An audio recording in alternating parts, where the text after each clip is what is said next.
হয়েছে। এখন ওখানে যুদ্ধ শুরু হচ্ছে, সকলের প্রতীক্ষা শুরু হবে যুদ্ধ। তৈরি সৈন্য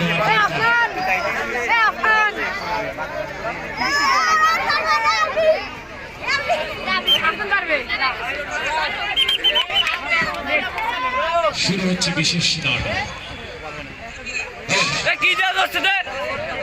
সাংবাদিক হিসেবে আমাদের বিশেষ আকর্ষণ সরকারি শরীফ গাছি বিদ্যালয়ের শিক্ষার্থীদের পরিবেশনায় নাটক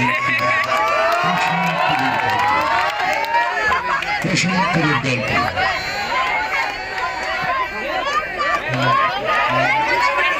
শুরু হচ্ছে